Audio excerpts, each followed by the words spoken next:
Olá, queridos ouvintes. Quero encerrar o assunto de avivamento. Essa seria a 11ª parte.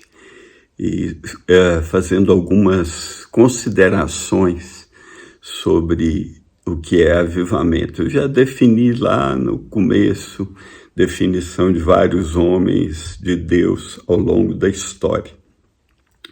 Mas quero fazer um breve resumo aqui. Cheguei aí até avivamento do País de Gales, a Rua Azusa. Depois do avivamento da Rua Azusa, que se espalhou por toda a nação americana e afetou até outras nações, por causa, por exemplo, da fundação das grandes igrejas pentecostais como a Assembleia de Deus, né? Aí veio na década de 60 um movimento carismático que não deu tanta ênfase ao falar em línguas como na Rua Azusa, e eram principalmente as igrejas históricas, presbiterianas, batistas, metodistas, luteranos, menonitas, onde os irmãos foram batizados, imergidos no Espírito Santo, como diz Martin Lloyd Jones, né, na sua definição de avivamento, que é um batismo do Espírito, assim, de um modo corporativo, quando ele batiza uma igreja inteira, um grupo inteiro de pessoas, e aí vêm as coisas maravilhosas de Deus pela presença do Espírito. Então essas igrejas cresceram muito e se renderam ao Senhor, inclusive parte do movimento carismático da Igreja Católica nasceu aí. Depois também paralelamente ou até antes, tinha aqueles grandes movimentos de cruzadas evangelísticas, alguns com sinais e maravilhas espetaculares. Estou lendo sobre a vida de Smith Wigglesworth, que era um inglês que viveu de 1859 até 1947, que alcançou multidões, um dom de cura tremendo. Segundo relatos, mais de, acho que 13 pessoas teriam sido ressuscitadas nas orações desse irmão. Ele tinha um ministério de oração e de pregação e de cura muito poderoso. Também Catherine Kuhlman, uma americana que viveu até 1976, cuja parte do ministério é descrito num livrinho que não existe mais. Né? Se alguém souber, me avisa, porque eu tive um, não sei onde está mais, Capitão Levrier Crê em Milagres, onde esse homem foi curado de modo espetacular de um câncer terminal. Teve também, década de 50, 60, no século XX, avivamento na Argentina, que cresceu, igrejas cresceram muito, o Espírito Santo se espalhou, houve muitas coisas maravilhosas lá, e chegou até o Brasil também, onde houve alguns avivamentos no Brasil, com muitas conversões, que foram se espalhando.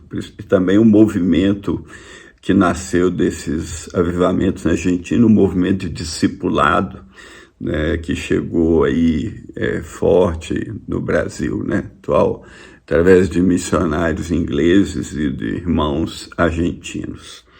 Bom, mas por que avivamento? Porque se você olha ao redor, como disse Jesus, o amor de quase todos se esfriará. Então, o frio precisa ser quente de novo pelo poder do Espírito Santo, para que o pecado, como Jesus falou também, que a iniquidade se multiplicará, tem se multiplicado de uma maneira tão terrível nesses últimos dias, nos países, no nosso país e no mundo inteiro, onde a verdade é chamada de mentira e a mentira é de verdade, onde tem sido torcido, onde Jesus tem sido, o nome dele tem sido vilipendiado, tem sido escorraçado, ou então comparado com outros homens, sendo que Jesus era mais que um homem, ele era Deus em carne, que veio para morrer naquela cruz, para nos salvar dos nossos pecados. Então, com isso, há uma necessidade urgente que haja um avivamento. Agora, tem uma outra questão que eu tenho ouvido, especialmente por causa desse avivamento em Asbury, no Kentucky, né, onde eu ouvi algumas pessoas dizerem que esse avivamento é tão maravilhoso, porque não tem aquelas coisas emocionais e tal, e coisa, aqueles tremeliques que aconteciam principalmente numa certa igreja em Toronto, no Canadá, que eu também visitei. Bom, aí nós temos que pegar a história dos avivamentos desde a Bíblia, né? O grande primeiro avivamento aconteceu com o batismo do Espírito sobre os irmãos ali no cenáculo, e eles saíram para fora falando em línguas, e aquele milagre extraordinário que eles falavam em línguas que visitantes que estavam em Jerusalém entendiam, e aí causou que Pedro prega e cerca de 3.000 pessoas se rendem a Cristo. Então foi através de um sinal. Depois, lá em Atos 4, eles oram e o lugar treme, outro sinal. E eles pedem que Deus efetue curas em nome de Jesus. E aí vem a história de a sombra de Pedro passando, os enfermos eram colocados para ver, eles eram curados, e muitos eram curados, diz a palavra de Deus, né? E depois Pedro e João oram por um coxo e 2.000 são curados. Então, não pode separar avivamento de sinais. Pode ter avivamento sem sinal nenhum, como alguns dizem que está acontecendo.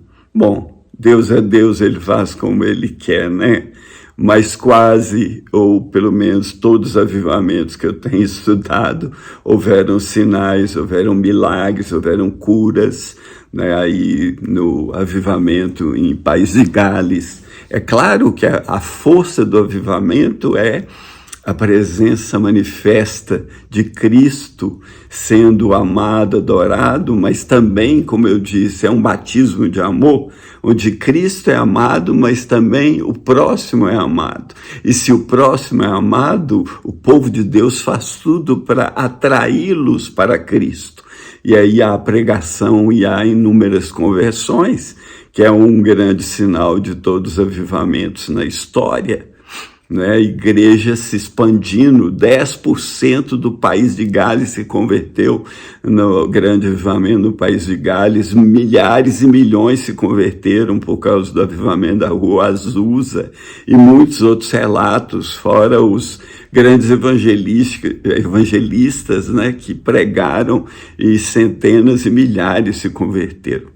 Bom, então, como eu disse, não pode separar avivamento de milagres, de curas. A gente deve buscar avivamento por causa dos milagres e curas? Não. A gente deve buscar avivamento para que Deus mude a vida da igreja e faça a igreja se tornar relevante, que a igreja sendo avivada, ela sai para fora das quatro paredes e ela passa a fazer o que Jesus chamou-a para fazer, que é pregar o evangelho em todo o mundo e discipular as nações. E se não há avivamento, a gente fica indiferente para com o mundo, porque a gente não ama o mundo.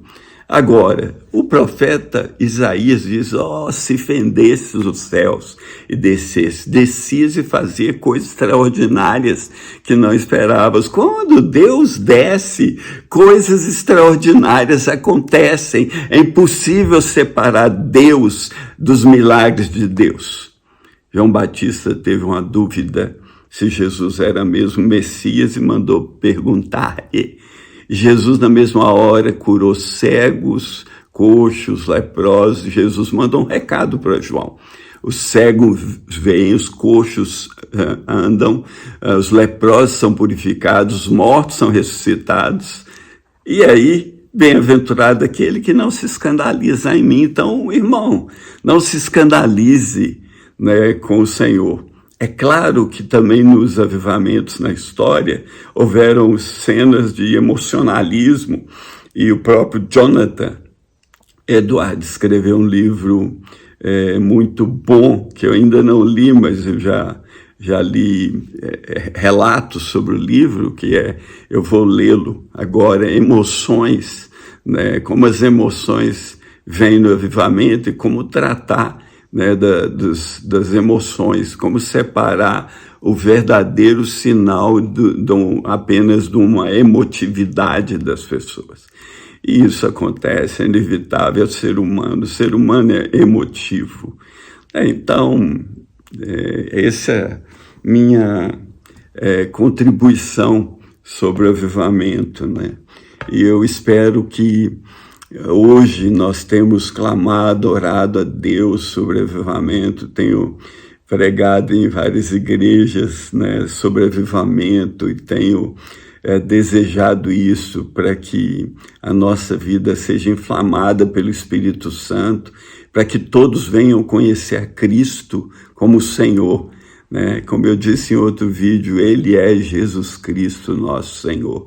Jesus significa que Ele salvará o povo dos pecados. Então, se Jesus é Senhor da sua vida, Ele te salvou dos seus pecados. Então, você precisa se arrepender, se humilhar diante dele, porque essa é uma marca forte de conversão e também que acontece nos avivamentos, arrependimento, quebrantamento, choro, reconhecendo as nossas fraquezas, os nossos pecados, a nossa necessidade desesperada por Deus, Jesus. Ele é Cristo também, Jesus Cristo, ele é o Messias que Deus prometeu a Israel lá desde o Gênesis. Deus prometeu o homem, depois a Israel e depois através dos profetas ele foi sendo profetizado, e nenhum dos profetas errou nenhuma profecia, e ele é o Cristo, o Messias, o enviado de Deus. Ele é nosso. Ele veio para formar uma família, onde nós pertencemos a Ele e Ele pertence a nós, como está escrito no livro de Cantares: eu sou do meu amado e meu amado é meu. E Ele é Senhor. Senhor significa que Ele é Deus. Ele é Deus, Ele é o Eu Sou, que se revelou a Moisés na sarça ardente. Aí no meu canal de YouTube, eu tenho uma série de vídeos sobre Jesus, o Eu Sou. Você pode encontrar lá e procurar numa das playlists lá, vai achar sobre Jesus, que Ele é o Senhor, Ele é o nosso Deus, o Verbo que se fez carne e habitou entre nós, como João falou, e vimos a sua glória como a glória do unigênito do Pai, o Filho único, o único Filho que o Pai diz: tu és meu Filho, eu hoje te gerei, quando o Pai o ressuscitou dos mortos e o gerou novamente, nesse sentido, não que Jesus foi gerado, ele não existia, ele é coeterno com o Pai, mas ele foi gerado no Espírito novamente pela ressurreição dos mortos, pelo poder do Pai, que aceitou o sacrifício dele na cruz, para que a ira de Deus não caísse sobre mim e sobre você, e para que assim Deus liberasse sobre nós a sua justiça, e assim pudesse nos justificar, nos perdoar e nos salvar para sempre dos nossos pecados. Ele é Jesus, o nosso Senhor. Então, minha oração, né, é que você conheça o Senhor Jesus Cristo. Jesus disse: e conhecereis a verdade vos libertará. Ele diz: eu sou o caminho, a verdade e a vida. Jesus diz: vinde a mim todos que estão cansados e sobrecarregados, e eu vos aliviarei. Eu quero terminar essa série com uma oração, né, pedindo que Deus abra os olhos de quem está me escutando, sejam irmãos ou não. E se você não for irmão, né, entregue a sua vida ao Senhor. Procure uma igreja que pregue a verdadeira palavra de Deus, se afilie a ela, ande com ela, porque ela é a família de Deus, é formada de pedras vivas, onde a argamassa é o amor e a graça de Deus. Então, oremos ao Senhor.